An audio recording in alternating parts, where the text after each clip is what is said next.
प्रेम से बोलिए सतनाम साखी, सतनाम साखी, सतनाम साखी। परमादरणीय परम श्रद्धेय अर्चनीय वंदनीय प्रातः स्मरणीय आचार्य सद्गुरु स्वामी टेवराम जी महाराज और उनकी छत्र छाया में हम सब बैठे हैं। उन्हीं के पावन चालीसा पर्व के ये दिन चल रहे हैं और उस परमात्मा की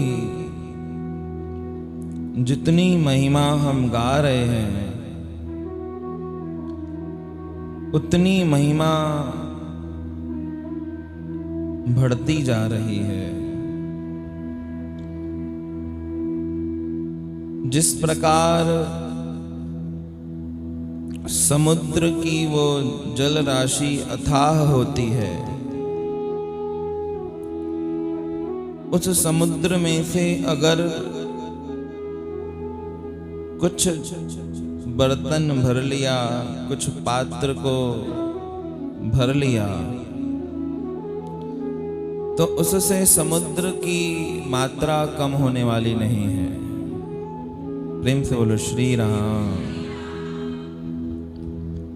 क्योंकि समुद्र के पास जल की अथाह राशि है, जल की असीम राशि उसके पास विद्यमान है। दो चार पात्र अगर भर लिए तो समुद्र कम होने वाला नहीं है। प्रेम से बोलो श्री राम। उसी प्रकार से महापुरुषों की महिमा, परमात्मा की महिमा, संतों फकीरों की महिमा उस सागर के समान है। नित्य प्रति दो चार पात्र भर लेते हैं, नित्य प्रति दो चार बर्तन उस सागर के जल से ले लेते हैं,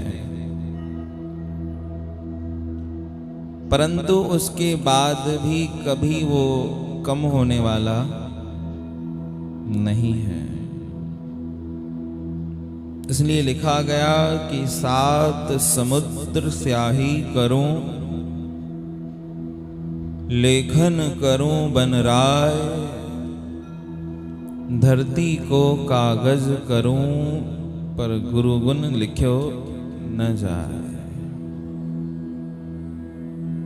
कवियों ने गाया कि अगर न संसार में जितना भी जल है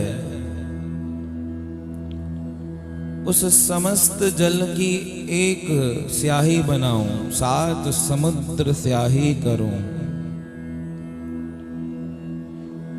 और संसार में जितने भी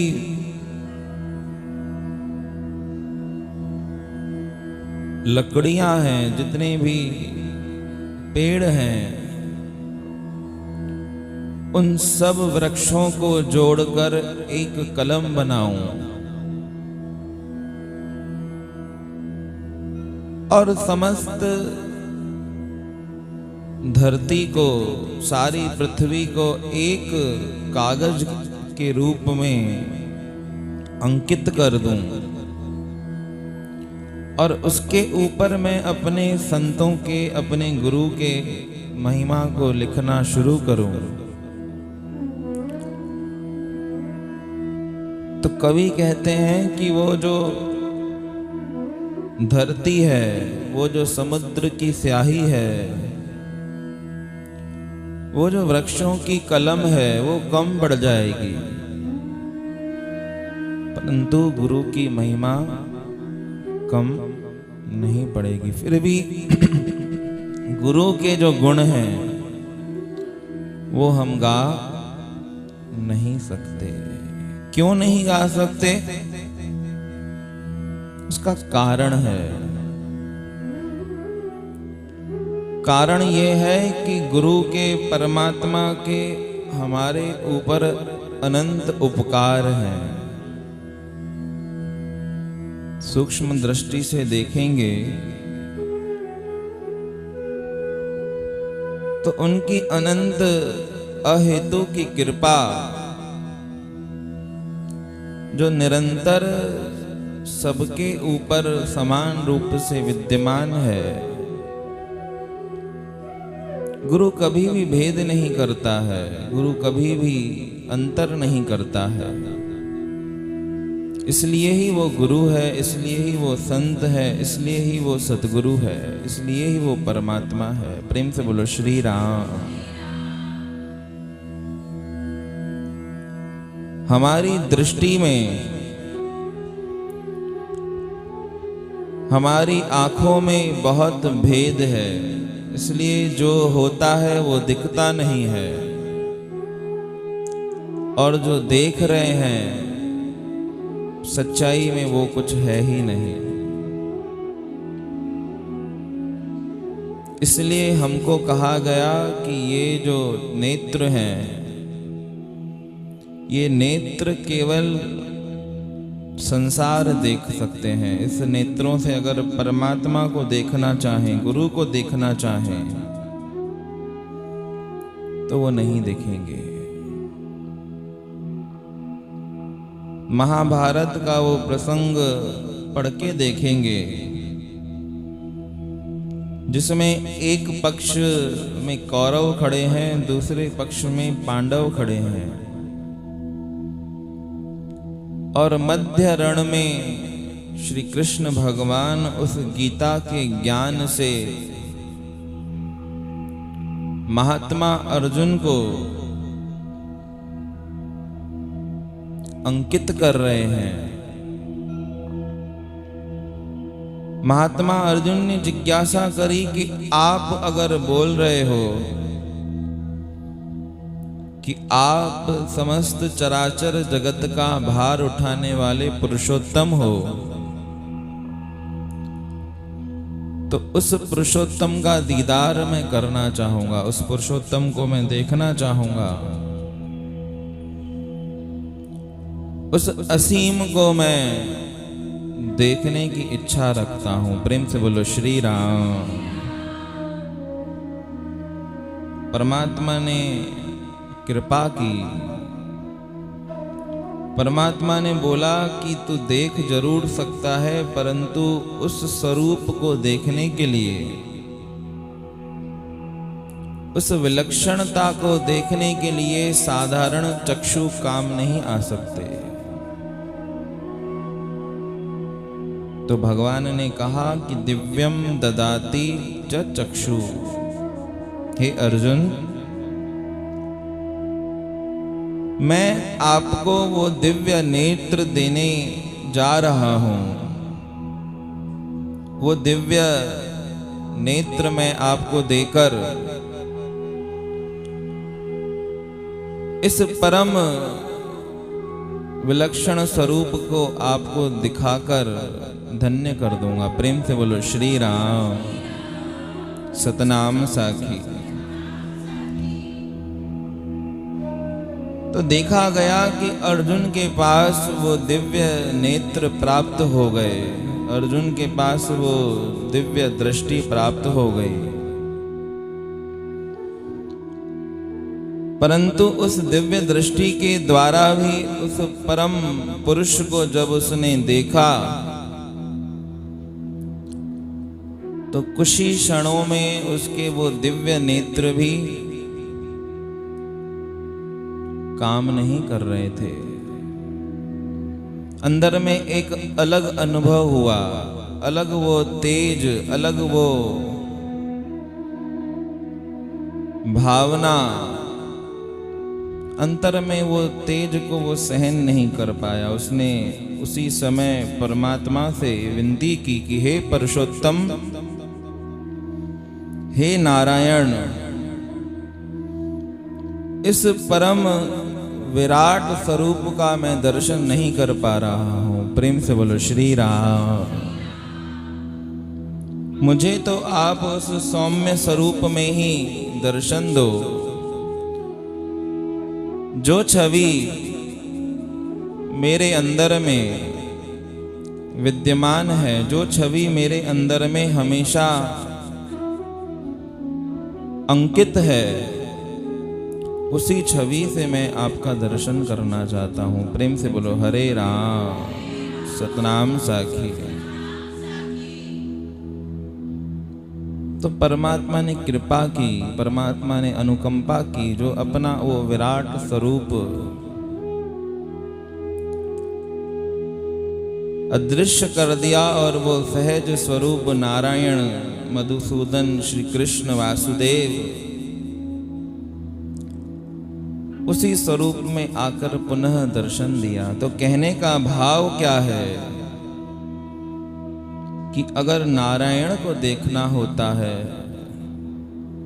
तो ये साधारण चक्षु काम नहीं आते हैं। तो हमारी दृष्टि में भेद है, इसलिए ही हम सामान्य हैं, इसलिए ही हम में एक साधारण तत्व विद्यमान है। परंतु जो गुरु होते हैं, जो सद्गुरु होते हैं, जो परमात्मा के प्यारे हैं, जो परमात्मा तुल्य हैं, उनकी दृष्टि में भेद नहीं होता है। अब जब भेद नहीं होता है, परमात्मा में जब भेद नहीं है, तो इतनी बड़ी सृष्टि में इतनी असामान्यता क्यों है?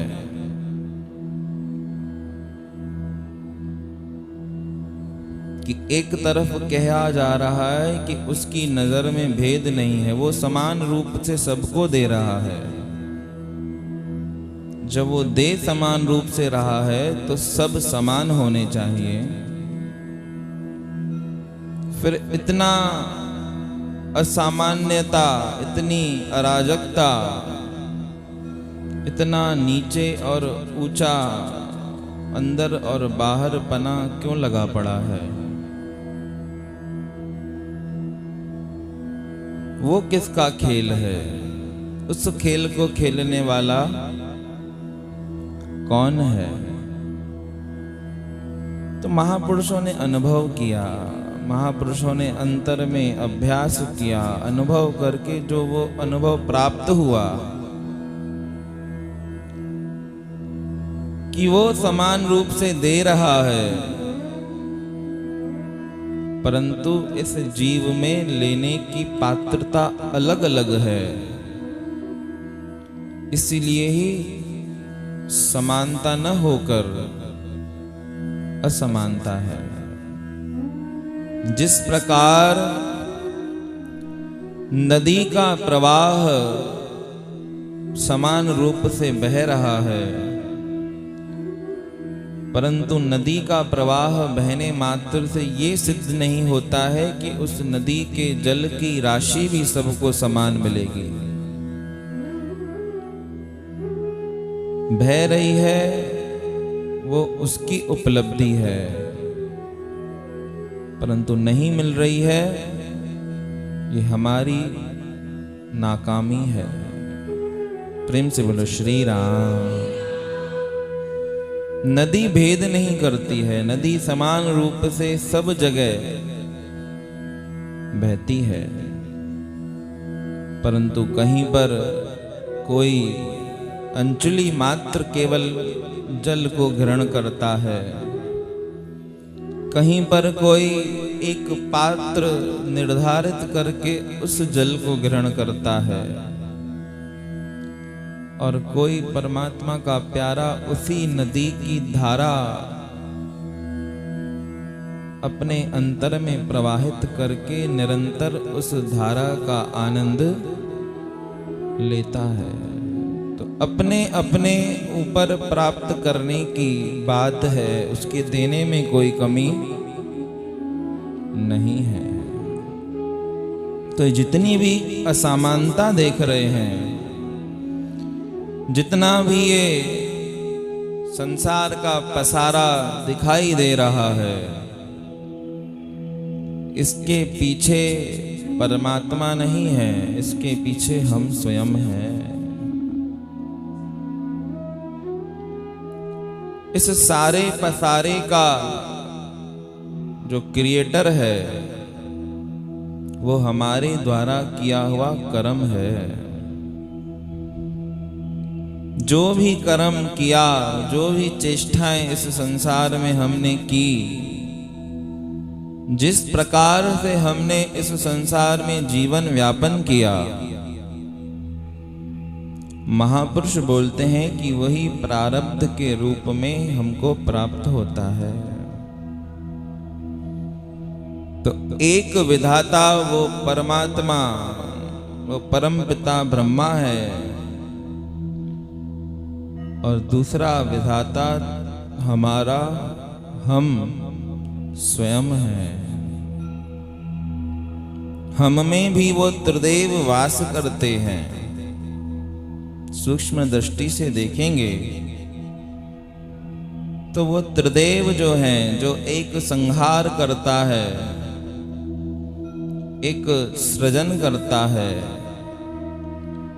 और इन दोनों के मध्य में जो पालनहार है, जो पुष्टि करता है, जो हमारे जीवन को चलाता है, तो वो तीनों के तीनों देव हमारे अंतर में भी विद्यमान है सूक्ष्म रूप से। जब चेष्टाएं करी, जब क्रियाएं करी, जब कर्म को कर्तापने से किया, तो हम ही अपने विधाता के रूप में सामने आ गए। क्योंकि विधाता भी यही करता है, कर्म जिसने जैसा किया उसके भाग्य में वैसा लिख देता है। प्रेम से बोलो श्री राम। सतनाम साखी, सतनाम साखी। जीवन की पालना भी हम करते हैं। अगर गुरु का आसरा लिया, संतों महात्माओं का आसरा लिया, धर्म का आचरण किया, तो हम ही विष्णु हैं, हम ही अपनी पालना कर सकते हैं। क्योंकि धर्म पर चलने वाले व्यक्ति के जीवन में भले ही संकट आ जावे, पर उसका जीवन कभी भी नाश को प्राप्त नहीं हो सकता। महापुरुष क्या करते हैं? महापुरुष यही करते हैं। महापुरुषों के जीवन को देखेंगे तो वो धर्म परायण हैं, वो धर्म पर चलने वाले हैं। तो जीवन के क्रिएटर भी हम स्वयं हैं, जीवन के पालन करता भी हम स्वयं हैं। और उसी जीवन को अगर भटका दिया संसार के उस गर्त में, तो जीवन का नाश भी हम स्वयं ही करते हैं। तो एक तो त्रिदेव जिन्होंने इस साराचर जगत के भार संभाल के रखा है, परंतु महापुरुष बोलते हैं कि तुम्हारा त्रिदेव तुम स्वयं ही हो। तीसरा भाव बतलाया गया कि जिस प्रकार तुम्हारा त्रिदेव तुम में ही है, उसी प्रकार जो गुरुदेव होते हैं, जो सतगुरु होता है, वो भी त्रिदेवों का ही रूप कहा जाता है। उसके अंतर में भी वही त्रिदेव विद्यमान है। प्रेम से बोलो श्री राम। इसलिए कहा भी जाता है कि गुरुर ब्रह्मा गुरुर विष्णु गुरुर देवो महेश्वर। क्या करता है ब्रह्मा? ब्रह्मा जिस प्रकार से सारे सृष्टि का सृजन करता है, उसी प्रकार गुरु भी हमारे अंतर में वो नाम देकर हमारे कान में वो नाम देकर अपनी बिंदु सृष्टि का सृजन करता है। प्रेम से बोलो श्री राम। सतनाम साखी, सतनाम साखी। जो सामान्य व्यक्ति है वो बिंदु सृष्टि से उत्पन्न हुए हैं, और जो गुरु सृष्टि उत्पन्न करता है उसको नाद सृष्टि कहा जाता है। तो गुरु ने जिस दिन नाम दिया, गुरु ने जिस दिन अपनाया,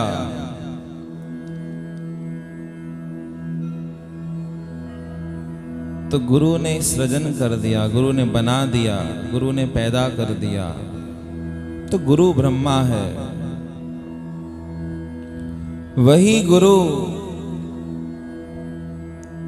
नित्य नियम से प्रतिदिन अपने शिष्य की पालना करता है। कैसे करता है? कि सत्य वचनों द्वारा, सत्संग द्वारा एक एक बात को खोल खोल कर अपने शिष्य को बतलाता है, और उसको असत्य से दूर, अधर्म से दूर,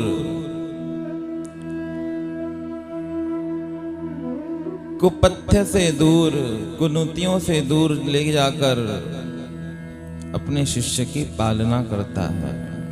ये गुरु के जीवन में देखा गया तो ये विष्णु का गुण है।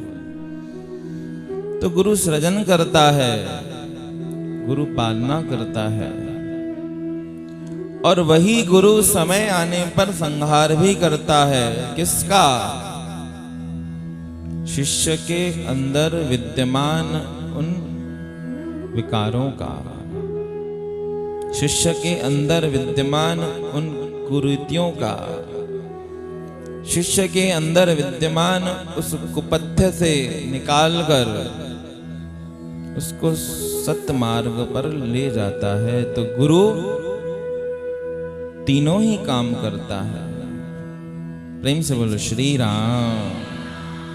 बहुत बार देखा जाता है कि संत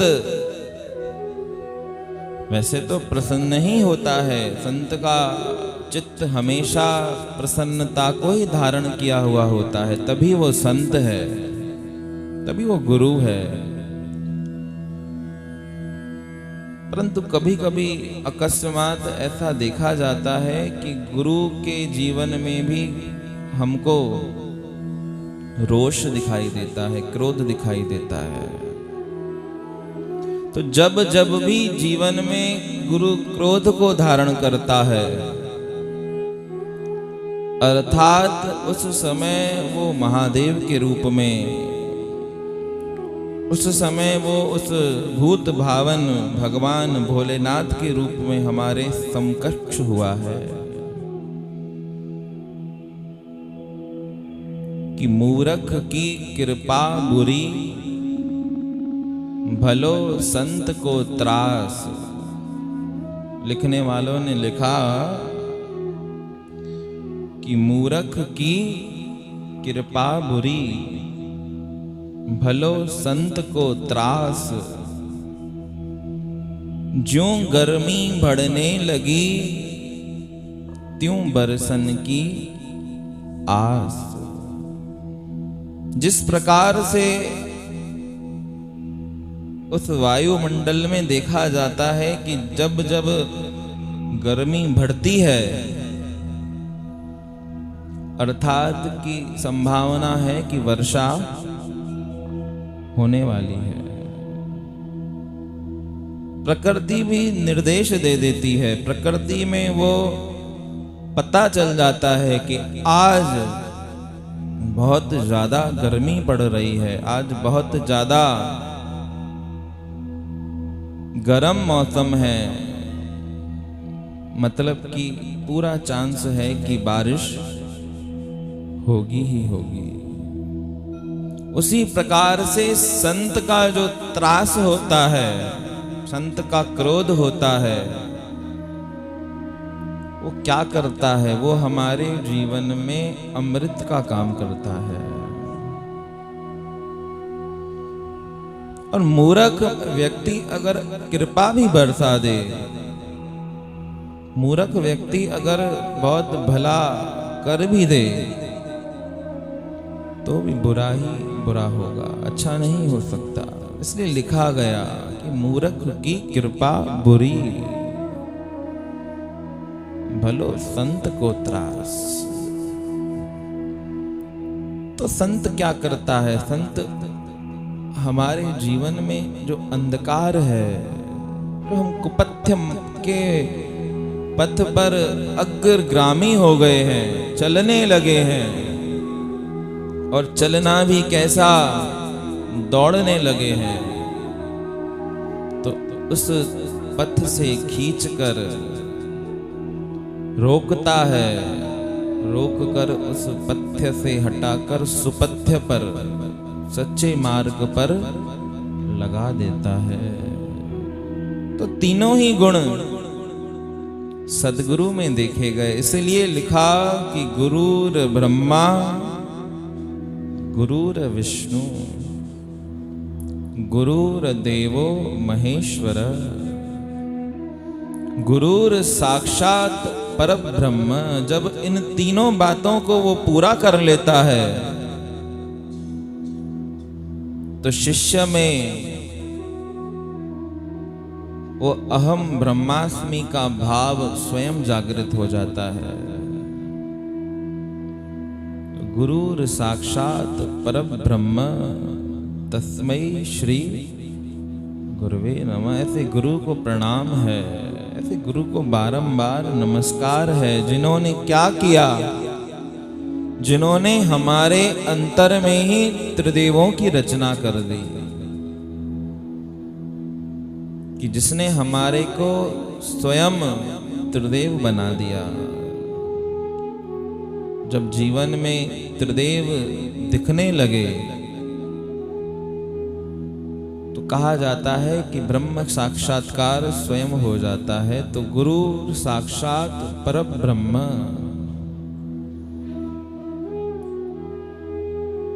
प्रेम से बोलो श्री राम। सतनाम साखी। तो ऐसे गुरु के प्रति हमको वारंवार कृतज्ञ होना चाहिए। जितना उन्होंने किया है, जितना वो कर रहे हैं, जितना वो करते आ रहे हैं, उतना और कोई कर नहीं सकता। इसलिए ही उनकी दृष्टि में भेद नहीं है, उनकी दृष्टि परिपूर्ण है, उनकी दृष्टि एक जैसी है। प्रेम से बोलो सतनाम साखी। सतनाम साखी।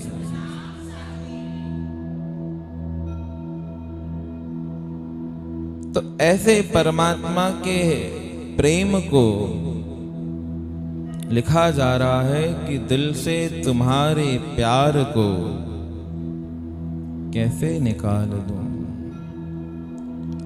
दाता तू बेमिसाल है, तेरी क्या मिसाल दूं। उस परमात्मा की उपमा देनी हो तो किससे दें,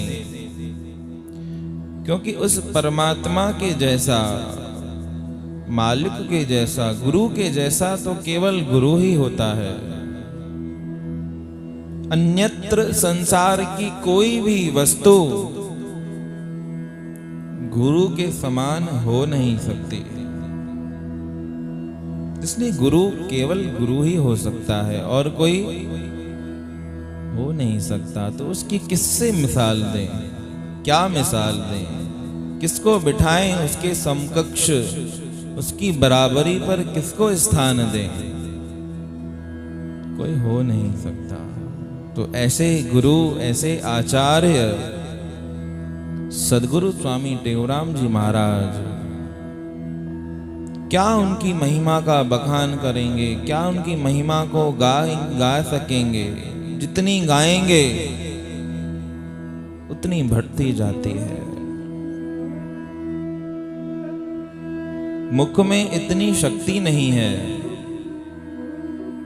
तन में इतना सामर्थ्य नहीं है, जुबान में इतनी सामर्थ्यता नहीं है कि महापुरुषों की महिमा को गा सके, परंतु उसके बाद भी जितनी हम गाते हैं, जितनी भी हम गाते हैं, गा रहे हैं, सुन रहे हैं, उससे क्या होगा? उससे इस जुबान की सार्थकता होगी। प्रेम से बोलो श्री राम। सतनाम साखी। कि अपने अंतर में इस भावना को धारण करना भी बहुत बड़ी बात हो जाती है। यद्यपि ये भावना आती नहीं है, ये किसी भक्त के जीवन में आती है, किसी संत के जीवन में आती है, किसी परमात्मा के प्यारे के जीवन में आती है कि उसने वो दिया है, तो उसकी करुणा को देखकर क्या बोलता है भक्त कि तेरे कर्म ने कर दिया दीवाना इस कदर, चाहता हूं कि मैं तेरे चरणों पे सब कुछ वार दूं। साधारण व्यक्ति ये भावना कहां व्यक्त कर पाता है? साधारण व्यक्ति के जीवन में देखा जाता है कि ये भावना आती ही नहीं है, परंतु जो परमात्मा का प्यारा होता है वो बोलता है कि इस जन्म की, इस जीवन की, इस देह की सार्थकता तभी है कि इस देह में तेरा भजन हो। कि चाहता हूं खुद को मैं तेरे चरणों में वार दूं, तभी तो सफल है जीवन। कि किसी संत को समर्पित हो जाए, किसी गुरु को समर्पित हो जाए, परमात्मा को समर्पित हो जाए ये जीवन, तो इस जीवन की बहुत बड़ी उपलब्धि है। कुछ प्राप्त करने की जरूरत नहीं है, फिर बस हो गया। जिस दिन गुरु ने बोला, जिस दिन अंतर आत्मा में ये अनुभूति हो गई कि गुरु मेरे हैं, परमात्मा मेरे हैं, राम मेरा है, मैं राम का हूं, तो जीवन की सार्थकता है, जीवन की बड़ी से बड़ी उपलब्धि है ये। इससे बड़ी कोई उपलब्धि नहीं है, इससे बड़ा कोई पद नहीं है। सबसे सर्वोच्च स्थान यही है कि हम राम जी के, राम जी हमारे हैं। क्या स्थान होगा इससे बड़ा? कोई स्थान नहीं है। तो ये भक्त के जीवन में ये घटना घटित होती है। जो भगवान का प्यारा होता है उसके जीवन में ये घटना घटित हो जाती है। वो बोलता है, वो चाहता है, वो बारंबार अंतर आत्मा में यही भाव रखता है कि और महिमा को गाऊं और उसका हो जाऊं। यद्यपि गाने से महिमा पूरी नहीं होगी, यद्यपि गाने से महिमा का बखान हो भी नहीं सकता, उस परम तत्व को कैसे इस अल्प बुद्धि से जानेंगे? कोई मैच ही नहीं है। परंतु उसके बाद भी करता है। जिस प्रकार एक छोटा नन्हा बालक अपनी चेष्टाओं के द्वारा इतना मंत्र मुग्ध कर देता है जो उसके माता पिता के दिल में आनंद आ जाता है।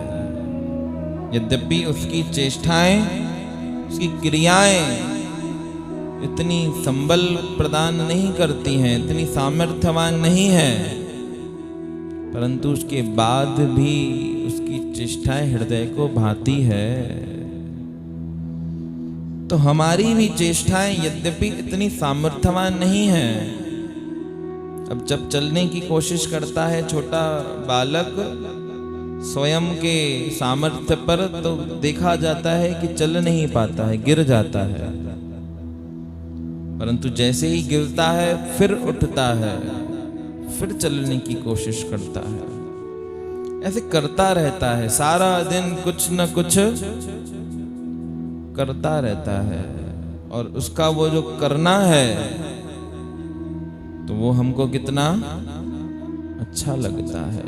वो चाहे कि मैं नहीं करूं तो कोई भी दोष नहीं है। वो एकांत में बैठा रहे, वो पालने में झूलता रहे, सोता रहे, तो क्या दोष है उसको? कोई दोष नहीं है। परंतु उसके बाद भी वो चलता है, खेलता है, क्रिया करता है, नहीं करने जैसी क्रिया भी करता है, नहीं कर पाता है फिर भी करता है, तो वो भाती है। प्रेम से बोलो श्री राम, सतनाम साखी। तो ऐसे ही नन्ही चेष्टाएं, छोटा सामर्थ्य लेकर ये जीव संसार में चलता है, महापुरुषों की महिमा को गाता है, महापुरुषों के उस गुणानुवाद को सुनता है। यद्यपि होने वाला कुछ नहीं है, उसका पार नहीं पा सकते, परंतु इतना करना भी उस मालिक के मन को भाता है। और हमारे द्वारा, इन चेष्टाओं के द्वारा अगर उस मालिक को जरा भी आनंद मिले तो इस शरीर की सार्थकता हो गई। इस शरीर का लेना जन्म वो सफल हो गया। प्रेम से बोलो श्री राम। तो तेरे कर्म ने कर दिया दीवाना इस कदर। एक बार उस मालिक के, उस परमात्मा के तरफ देखें तो सही, खुद ब खुद प्यार हो जाता है। क्या मैंने बोला ना कि देखने वाली भी दृष्टि चाहिए। उस दृष्टि से अगर उसकी तरफ एक नजर भी पड़ गई ना, तो दिल अपने आप उसका हो जाता है। मन फिर हमारा रहता नहीं है। संतों ने कितना रोकना चाहा अपने मन को, पर कहां रुक पाया। भक्तों ने कितना रोकना चाहा अपने मन को कि रुक जाए रुक जाए, नहीं रुक पाया। इसलिए तो फिर सदगुरु महाराज जी ने लिखा,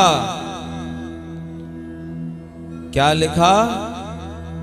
भजन बन गए कि जी जल मुखे जोगियड़ा,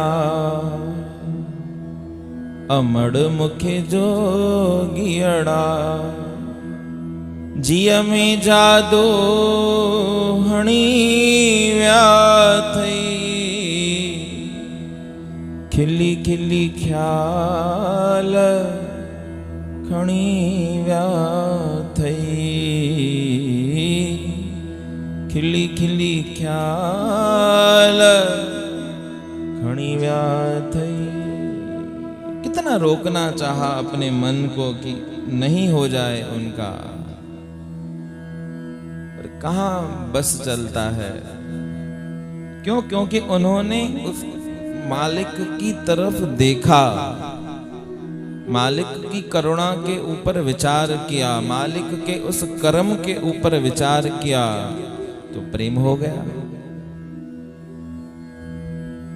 और ऐसा प्रेम हुआ जो फिर चाहकर भी छूट नहीं पाया। कितना कोशिश किया सबने आचार्य श्री को अपने पथ से हटाकर संसार के मार्ग पे लगाने का कितना ही चेष्टाएं हुई, पर हटा क्या? नहीं हटा। कोई भी भक्त ले ले ना, एक आचार्य श्री का जीवन नहीं, अपितु जितने भी भक्त हुए हैं सब भक्तों का जीवन पढ़ के देखेंगे तो बहुत उनके जीवन में ये बात आई कि सबने बोला हट जाओ, पर नहीं हट पाए। प्रेम से बोलो श्री राम। क्योंकि है ही ऐसा, वो मालिक परमात्मा का आकर्षण है ही ऐसा, नहीं छूट पाता है जीव। संसार का आकर्षण क्या आकर्षण है? पल में अच्छा लगता है, पल में वही संसार नहीं अच्छा लगता है। एक ही चीज एक दिन ही अच्छी लगेगी, दूसरे दिन उस चीज की इतनी अहमियत नहीं होती है। जब तक नहीं देखा है तब तक आकर्षित है, और जिस दिन देख लिया उस दिन मन भर जाता है। यही तो होता है ना, संसार की कोई भी वस्तु को देख लो, कोई भी वस्तु को ले लो, उस संसार की वस्तु में आकर्षण तब तक ही है जब तक कि वो प्राप्त नहीं है। जिस दिन प्राप्त हो गई, जिस दिन प्राप्त हो गई उस दिन क्या होगा? खेल खत्म, पैसा हजम। परंतु परमात्मा के विषय में ये नहीं है। परमात्मा की तो प्राप्ति भी इतना आकर्षित करती है, और उस प्राप्त होने के बाद भी हृदय उस परमात्मा से निकल नहीं पाता है। कहाँ निकला? गोपियों का प्राप्त था ना, गोपियों को तो समकक्ष था, साथ रह रहा था, साथ घूम रहा था, साथ खा रहा था, साथ नाच रहा था, सब तो कर रहा था।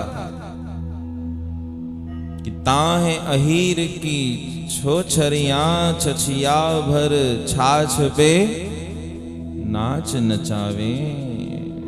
उस अहीर की जो छोरी हैं उनका भाग्य तो देखो कि वो त्रिलोक्य का स्वामी, तीनों लोकों के स्वामी को एक छाछ के ऊपर अपनी उंगलियों पे नाच नचा रहे हैं। जैसे बोल रही हैं वैसा वो कर रहा है। तो कहाँ आकर्षण खत्म हुआ? कहाँ वो छूट पाई उनके बंधन से? वो थे तभी भी नहीं छूट पाई, परंतु वो जब चले गए तो भी नहीं छूट पाए। उसी नगरी में रहता था एक ज्ञानी जो बहुत बड़ी बड़ी बातें करता था। कृष्ण को सारा दिन वो ज्ञान देता था, कृष्ण को सारा दिन वो ज्ञान की बातें करता था।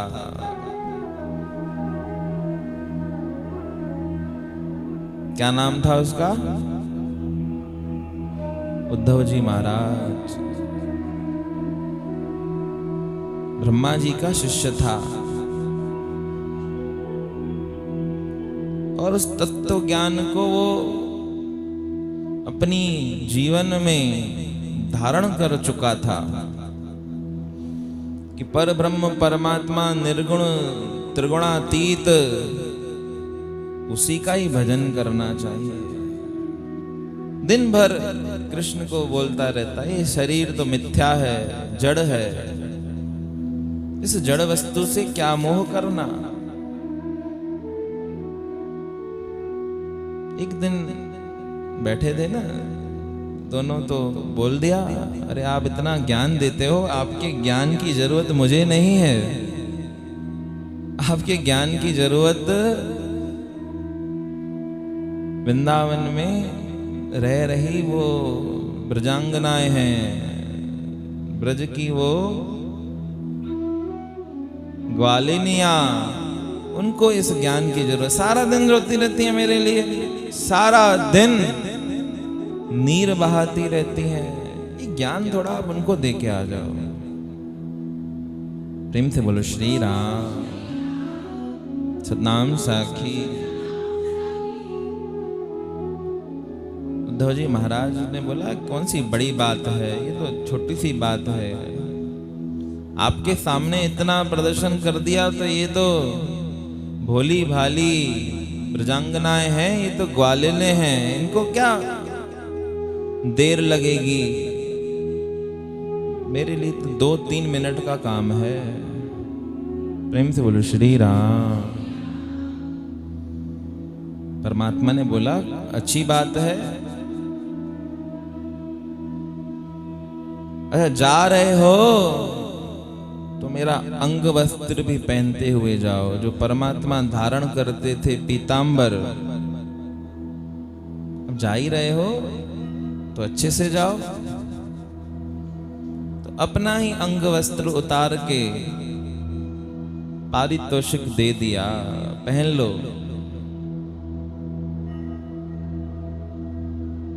और जैसे ही पहना तो उद्धव जी महाराज की छवि थोड़ी थोड़ी भगवान जैसी लगने लगी, क्योंकि भगवान के वस्त्र पहना था, वही रूप था उनका भी। अब जैसे ही उस ब्रज की भूमि में पहुंचे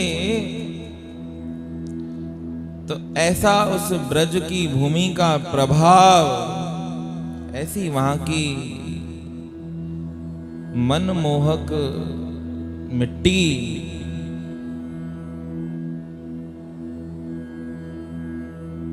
जो जितना भी ब्रह्म ज्ञान था, जितना भी तत्व ज्ञान था, जितनी भी वो निर्गुण निराकार की बातें थी, वो सब भूल गया। जैसे ही राधा जी से साक्षात्कार हुआ तो राधा तो स्वयं ब्रह्म है, वो ब्रह्म को चलाने वाली आह्लादनी शक्ति है। ब्रह्म भी उसके सामने नतमस्तक होता है। उस राधा के सामने जब उद्धव जी महाराज हुए तो शास्त्र बतलाते हैं कि 6 महीने, जहां पर बोल रहा था कि ये तो 1-2 मिनट का काम है, 6 महीने उस ब्रज की भूमि पर केवल लोटपोट होते रहे। अर्थात उस ब्रज की भूमि को धारण करते रहे, लोटपोट होते रहे, घूमते रहे उसी मिट्टी में। ऐसा प्रभाव, ऐसा उन गोपियों का। अभी तो ये तो विषय बहुत संक्षिप्त है, विस्तृत विषय तो बहुत गूढ़ है। इसके ऊपर ज्ञानियों ने लिखा कि तन में इतनी सामर्थ्य नहीं है कि इस विषय को गा सकें। प्रेम की बात जितनी गाओ उतनी कम है, नित्य नूतन होती है, नित्य नई है। तो प्रेम की बात को संपूर्णता से कोई गा नहीं सकता। प्रेम से बोलो श्री राम। वो दिखा दिया, बतला रहे थे राधा जी को कि वो मथुरा में जो राज कर रहा है राजकुमार कृष्ण, उससे प्रेम करके क्या मिलेगा? कुछ नहीं मिलेगा। उसकी छवि निकाल दो अपने हृदय से।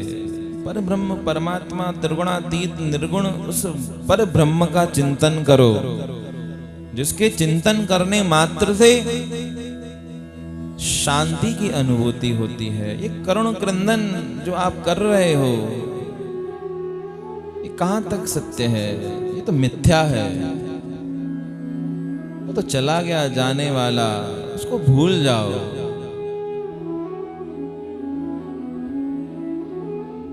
गोपियां बोलती हैं कि आप हमारे कृष्ण को भूलने के लिए बोल रही हो, हमारा कृष्ण हमसे भूला नहीं जाएगा। और कौन कह रहा है कि वो दूर है? कौन कह रहा है कि वो हमसे अलग है? अरे वो तो हमारे साथ ही है। दिखा दिया, नेत्र खुले के खुले रह गए। देखा तो वो राधा और कृष्ण तो सामने ही बैठे हैं, विहार कर रहे हैं। कहां दूर है? प्रेम से बोलो श्री राम। तो दूर हो नहीं सकता है, हो नहीं पाता है, कर नहीं पाते हैं जिन्होंने एक बार उसको पकड़ लिया, जिसको उन्होंने एक बार पकड़ लिया। फिर कहां दूर हो पाते हैं? कितनी भी चेष्टाएं करें, वही उद्धव जी महाराज 6 महीने ब्रज की धरती पर लोटपोट होकर, आंखों में अश्रु लेकर मथुरा जी पहुंचे और जो उद्धव जी महाराज कृष्ण को उपदेश दे रहे थे निर्गुण पर ब्रह्म का, वही उसके चरणों में नतमस्तक होकर कहने लगे कि तुम बहुत छलिया हो, तुमने बहुत गलत किया है, तुमने उन गोपियों के साथ इतना छलावा अच्छा नहीं किया है। अरे क्या हुआ, आप तो वहां गए थे उनको समझाने के लिए कि उनको समझाकर सब ठीक कर दूंगा, वो आपकी याद सब मैं विस्मृत कर दूंगा, भुला दूंगा उनको, आपका नाम परम ब्रह्म का ज्ञान देख के आऊंगा। क्या हुआ, वो सब बातें छोड़ो, पर आपने सही नहीं किया।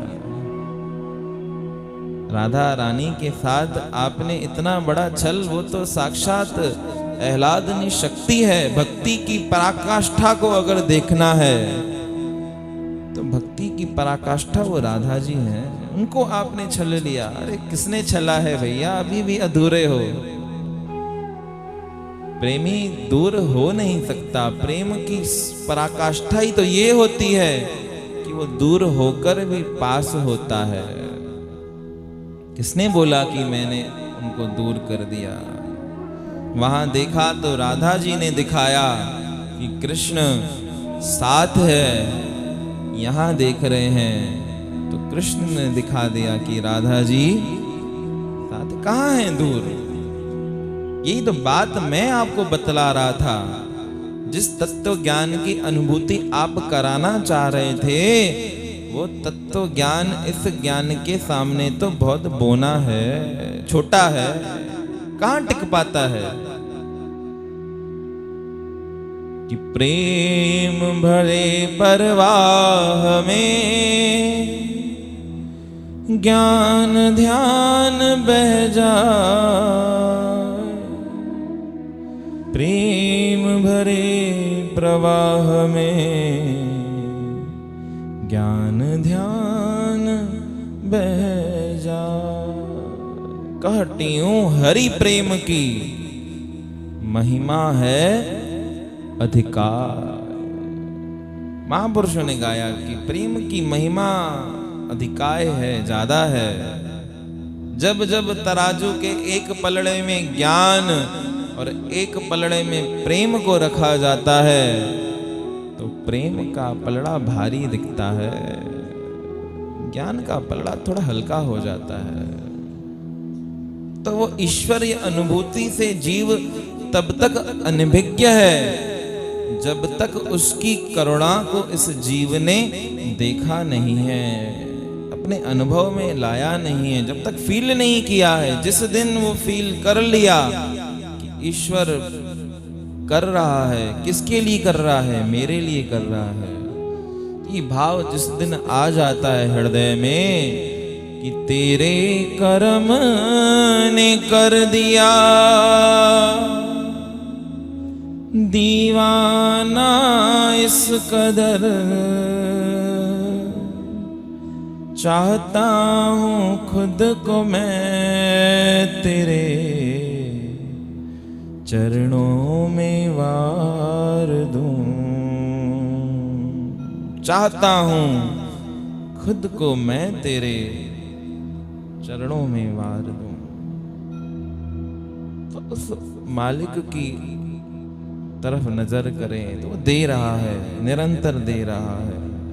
तो ऐसे परमात्मा की क्या मिसाल दें, क्या मिसाल हो सकती है? कुछ मिसाल नहीं हो सकती। वो तो एको हम द्वितीयो नास्ति, वो एक ही है, उसके जैसा कोई हो नहीं सकता।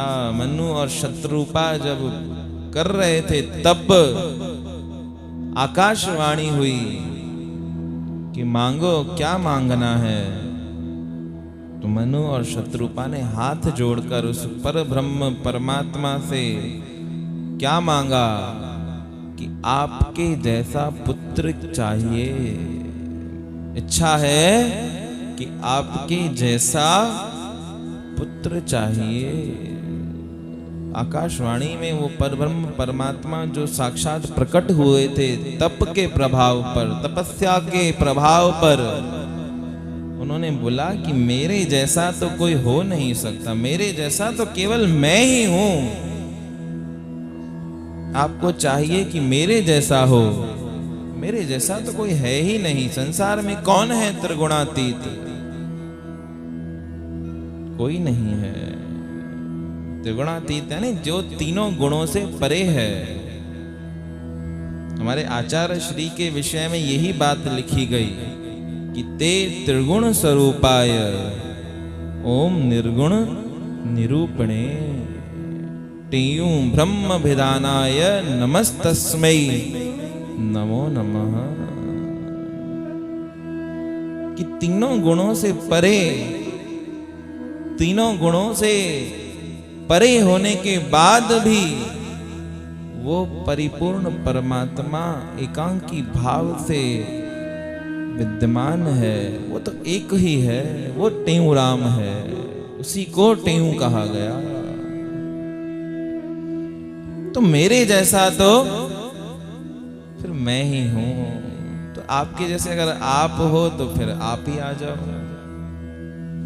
आपके जैसे अगर आप हो तो फिर आप ही आ जाओ। वो साक्षात कैसे कहें उस परिपूर्ण परमात्मा को कि आपको पुत्र बनाने की इच्छा है। यद्यपि चाहते तो यही थे कि परमात्मा संतान के रूप में आ जाए, पर साक्षात कहीं कैसे। तो इसलिए ऐसा कहा कि आपके जैसा पुत्र चाहिए।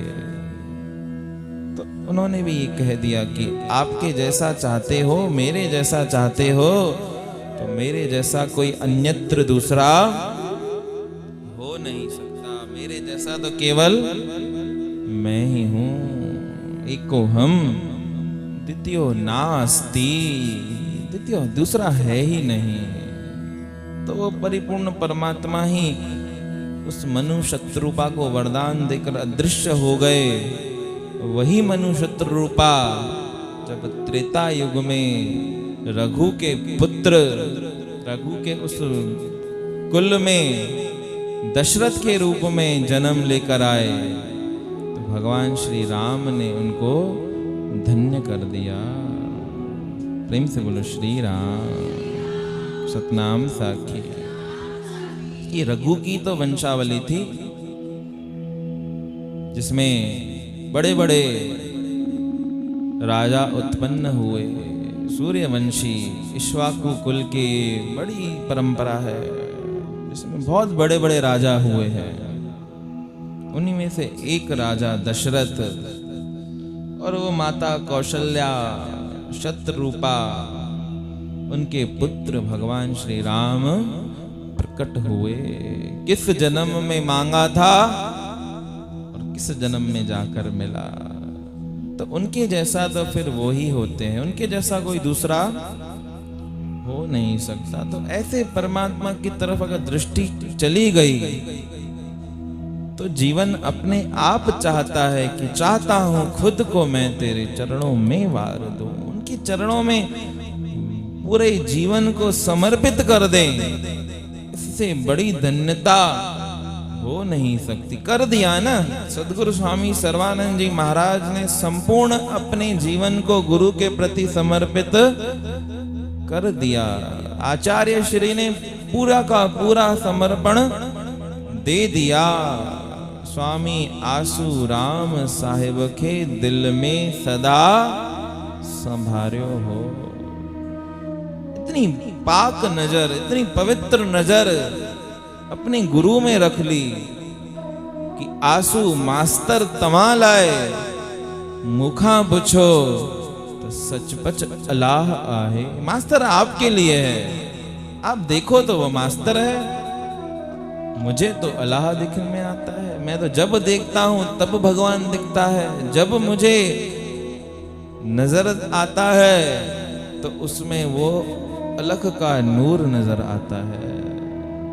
आपको दिखता होगा मास्टर, आपको दिखता होगा खत्री, आपको दिखता होगा अध्यापक। मुझे तो अध्यापक दिखता ही नहीं है। मुझे तो अलग का वो साक्षात नूर मेरे गुरु में नजर आता है। वही परंपरा देखो ना, पूर्ण शिष्य बनता है जब ये जीव पूर्णता को धारण करता है, तो शिष्य बनने के बाद ही गुरु जीवन में घटित होता है। ऐसे पूर्ण गुरु बन गए, तो पूर्ण गुरु आचार्य श्री बने, तो उनके शिष्य भी वही ऐसे पूर्ण। सद्गुरु स्वामी सर्वानंद महाराज साक्षात अपना रूप दे दिया। ऐसी बड़ी परंपरा है जोगियों की, संतों की, महात्माओं की बड़ी परंपरा है। एक एक गुण को देखेंगे तो जीवन तुच्छ लगेगा, जीवन में कुछ किया ही नहीं ऐसा प्रतीत होगा।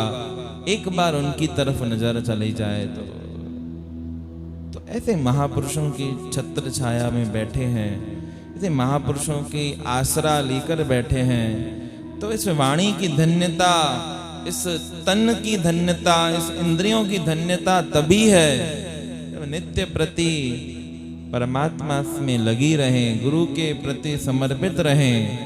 तो इस मुख का भी पवित्र होना संभव है, मुख भी पवित्र हो जाएगा। बाकी तो साधारण चेष्टाएं करते करते अगर जीवन पूरा हो गया तो क्या किया, कुछ नहीं किया। तो ये नित्य प्रति ये सिलसिला चलता रहे कि मैं यहाँ रोज आऊं और रोज जाऊं, रोज आऊं रोज जाऊं, मेरी तमाम उम्र इसी में तमाम हो जाए। क्या खूब लिखा लिखने वालों ने भी, कि क्या पंक्तियां हैं कि मेरी तमाम उम्र इसी में ही तमाम हो जाए। कि सिलसिला चलता रहे, आने और जाने का सिलसिला चलता रहे, तेरे दर पे मस्तक निवाने का, तो जीवन की धन्यता अपने आप सिद्ध हो जाती है। बोल गुरुदेव भगवान की। सद्गुरु स्वामी टेऊ राम मेहरा।